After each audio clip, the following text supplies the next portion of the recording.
ഒരു ബ്രേക്കപ്പ് കാരണം നിങ്ങളുടെ ജീവിതത്തിൽ ഒരു ബോംബ് പൊട്ടിയതുപോലെ എപ്പോഴെങ്കിലും തോന്നിയിട്ടുണ്ടോ? താടി വളർത്തിയോ, കുളിക്കുകയോ പോലും ചെയ്യാതെ കിടന്നോ, കയ്യിൽ കിട്ടിയത് വാരി തിന്നോ, കുടിച്ചോ, കരഞ്ഞു മെഴുകി ആകെ നശിച്ച് ഒരു വഴിക്കായിട്ടുണ്ടോ? സ്നേഹിക്കുന്നതിൻ്റെ ഏറ്റവും വലിയ വിലയായി ഈ അവസ്ഥയിലൂടെ നമ്മൾ ഭൂരിഭാഗം പേരും കടന്നു പോയിട്ടുണ്ട്. അങ്ങനെ ഒരു അവസ്ഥയിലൂടെ കടന്നു പോകുന്നവരാണ് നിങ്ങളെങ്കിൽ ഈ ബുക്ക് നിങ്ങൾക്കുള്ളതാണ്. പുസ്തകത്തിൻ്റെ ലിങ്ക് ഡിസ്ക്രിപ്ഷനിലും കമൻറ്റ് ബോക്സിലുമായിട്ട് ഞാൻ കൊടുത്തിട്ടുണ്ട്. തീർച്ചയായും വാങ്ങി വായിക്കണം. കാരണം ഹൃദയം തകർന്ന് നുറുങ്ങിയതിന് ശേഷമുള്ള ഈ അവസ്ഥ നിങ്ങളുടെ ജീവിതത്തിലെ ഏറ്റവും അവിശ്വസനീയമായ മാറ്റത്തിൻ്റെ തുടക്കമാക്കാനായി ഏമി ചാൻ അവരുടെ ബ്രേക്കപ്പ് ബൂട്ട് ക്യാമ്പ് എന്ന പുസ്തകത്തിലൂടെ ഒരുപാട് പൊടിക്കൈകൾ നമുക്ക് പറഞ്ഞു തരുന്നുണ്ട്. സോ ഒരു ബ്രേക്കപ്പിനെ എങ്ങനെ നേരിടാം എന്നതാണ് ഇന്നത്തെ നമ്മുടെ കേട്ടത്.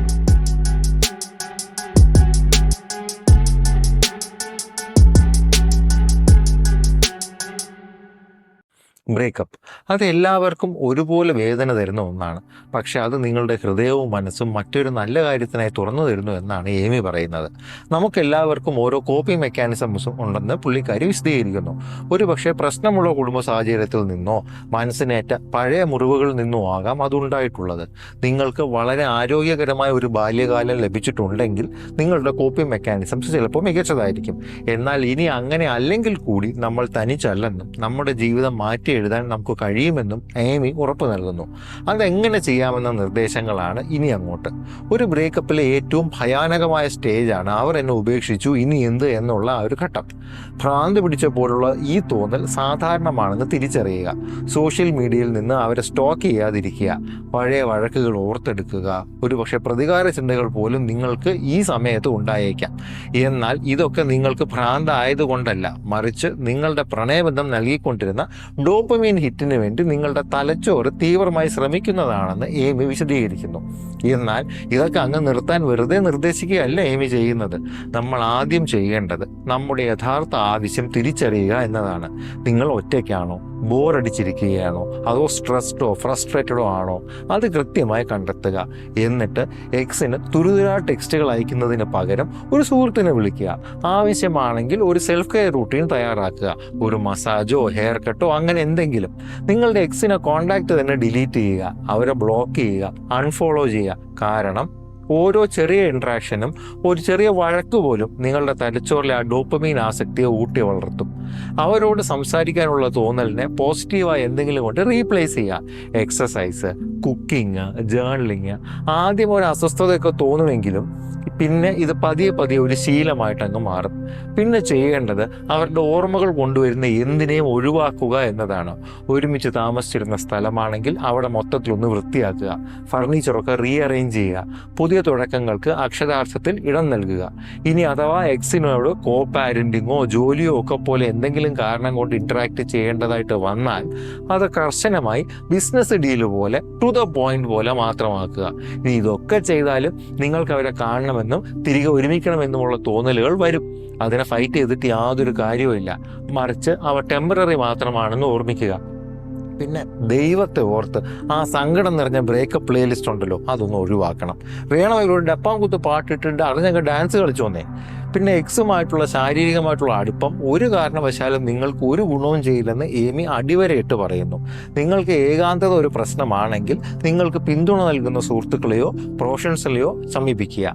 തൻ്റെ അനുഭവങ്ങൾ അടിസ്ഥാനമാക്കി ഏമി സാധാരണ ചില ഹേർട്ട് ബ്രോക്കൺ ടൈപ്സിനെ ഡിഫൈൻ ചെയ്യുന്നുണ്ട്. അതിൽ ഒന്നാമത്തത് ദ ഓവർ അച്ചീവർ. ഒരു ജോലിയിലെ പ്രശ്നം പരിഹരിക്കുന്നത് പോലെ വികാരങ്ങളെ ശരിയാക്കാൻ കിണഞ്ഞ് ശ്രമിക്കുന്നവരാണ് ഇവർ. The anxious. തൻ്റെ വ്യക്തിത്വവും എക്സിറ്റ് വ്യക്തിത്വവുമായി ലയിപ്പിക്കുന്നവരാണ് ഇവർ.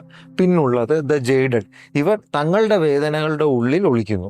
മാറ്റത്തിന് ആദ്യം വേണ്ടത് ഇതിൽ നിങ്ങൾ ഏത് ഗ്രൂപ്പിലുള്ളവരാണെന്ന് തിരിച്ചറിയുക എന്നുള്ളതാണ്. ഇത്രയൊക്കെ പറഞ്ഞാലും ഈ ഇമോഷണൽ സുനാമിയെ നമ്മൾ എങ്ങനെ കൈകാര്യം ചെയ്യും? ഏമി പറയുന്നത് അതിൽ നിന്നും ഒളിച്ചോടാതെ അത് അനുഭവിക്കുക എന്നതാണ്. അനുഭവിക്കുക, പക്ഷെ അതിനെ ഊട്ടി വളർത്താതിരിക്കുക. പിന്നെ ഈ വികാരങ്ങൾ പ്രകടിപ്പിക്കാൻ സുരക്ഷിതമായ വഴികൾ കണ്ടെത്തുക. കരയുക, ഓടുക, ഫിസിക്കൽ ആക്ടിവിറ്റികൾ ചെയ്യുക, ജേർണൽ എഴുതുക, തലയണയിൽ മുഖമയമർത്തി നന്നായിട്ട് നിലവിളിക്കുക. പ്രധാനമായും മോശം വികാരങ്ങളോടുള്ള നിങ്ങളുടെ സാധാരണ പ്രതികരണം എന്താണെന്ന് കണ്ടെത്തുക. നിങ്ങൾ അതിൽ നിന്ന് ശ്രദ്ധ മാറ്റുകയാണോ ചെയ്യുന്നത്, അതോ മനസ്സ് മരവിപ്പിക്കുകയാണോ, വേറെന്തെങ്കിലും ചെയ്ത് കാര്യങ്ങൾ വഷളാക്കുകയാണോ? നെഗറ്റീവ് ഇമോഷൻസിനെ നിങ്ങൾ എങ്ങനെ ഡീൽ ചെയ്യുന്നു എന്നത് അറിയുന്നത് അത് മാറ്റുന്നതിനുള്ള ആദ്യ സ്റ്റെപ്പാണ്. മിക്കവാറുമുള്ള ഇത്തരം നെഗറ്റീവ് തോട്ട്സിനെ അതിൻ്റെ വഴിക്ക് വിട്ടാൽ തന്നെ അത് അതിൻ്റെ പീക്കിലെത്തി അങ്ങ് മാഞ്ഞു പോകാറാണ് പതിവ്. പക്ഷെ പ്രശ്നം എന്താണെന്ന് വെച്ചാൽ നമ്മൾ ഇത്തരം ചിന്തകളെ അത് അങ്ങനെ അല്ല എന്ന രീതിയിൽ ചെറുക്കാൻ ശ്രമിക്കുമ്പോൾ അവ ഭീകര പ്രശ്നങ്ങളായി മാറുമെന്ന് ഏമി പറയുന്നുണ്ട്. ബ്രേക്കപ്പിന് ശേഷം നമ്മൾ വീഴുന്ന ഇത്തരത്തിലുള്ള സാധാരണ തോട്ട് ട്രാപ്സുകളെ കുറിച്ച് അവർ കൃത്യമായി മുന്നറിയിപ്പ് തരുന്നുണ്ട്. അതിലൊന്നാമത്തത് ഫിൽട്ടറിംഗ് ആണ്. ഈ ബന്ധം മുഴുവൻ ഒരു നുണയായിരുന്നു എന്ന തരത്തിലുള്ള ചിന്തകൾ. 2, വേഴ്സ്റ്റ് കേസ് തിങ്കിങ്, ഞാൻ ഇനി എല്ലാ കാലവും തനിച്ചായിരിക്കും എന്ന തരത്തിലുള്ള തോട്ട്സ്. 3, മൈൻഡ് റീഡിങ്, അവർ അങ്ങനെ ചെയ്തു അല്ലെങ്കിൽ ഇങ്ങനെ പോസ്റ്റ് ചെയ്തു, ഇതിനർത്ഥം അവർ അങ്ങനെ വിചാരിക്കുകയായിരിക്കും അല്ലെങ്കിൽ ഇങ്ങനെ ചിന്തിക്കുകയായിരിക്കും എന്ന ടൈപ്പിലുള്ള തോട്ട്സ്.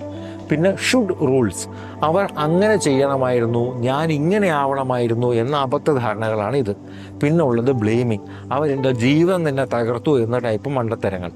പ്രണയകഥകളും സിനിമകളും പ്രണയബന്ധങ്ങളെക്കുറിച്ച് അൺറിയലിസ്റ്റിക് ആയ എക്സ്പെക്റ്റേഷൻസ് നൽകി നമ്മളെ നിരാശപ്പെടുത്തുന്നുവെന്ന് ഏമി പറയുന്നത്.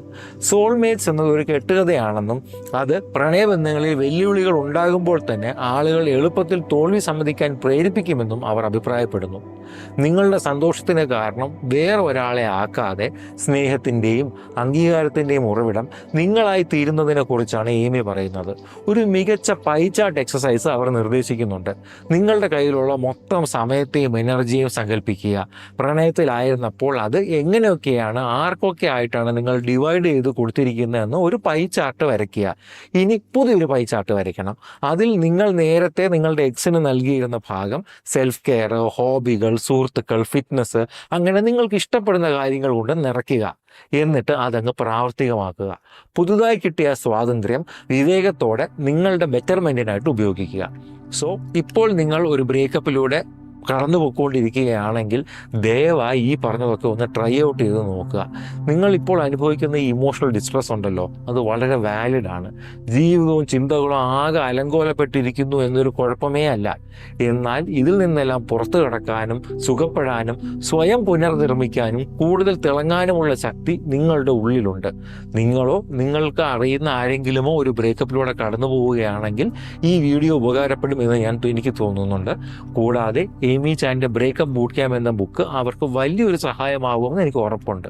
സോ നിങ്ങൾക്ക് ഈ പുസ്തകം വായിക്കാൻ താല്പര്യമുണ്ടെങ്കിൽ വാങ്ങാനുള്ള ലിങ്ക് ഞാൻ താഴെ ഡിസ്ക്രിപ്ഷനിലും കമൻറ്റ് ബോക്സിലുമായിട്ട് കൊടുത്തിട്ടുണ്ട്. കൂടാതെ ഈ വീഡിയോ നിങ്ങൾക്ക് ഇഷ്ടപ്പെട്ടെങ്കിൽ ലൈക്ക് ചെയ്യുക, നിങ്ങളുടെ അഭിപ്രായങ്ങൾ കമൻറ്റ് ചെയ്യുക. ഇത്തരത്തിലുള്ള കൂടുതൽ വീഡിയോകൾക്ക് വേണ്ടി കേട്ടത് എന്ന നമ്മുടെ ചാനൽ സബ്സ്ക്രൈബ് ചെയ്യുന്നത് പരിഗണിക്കുക.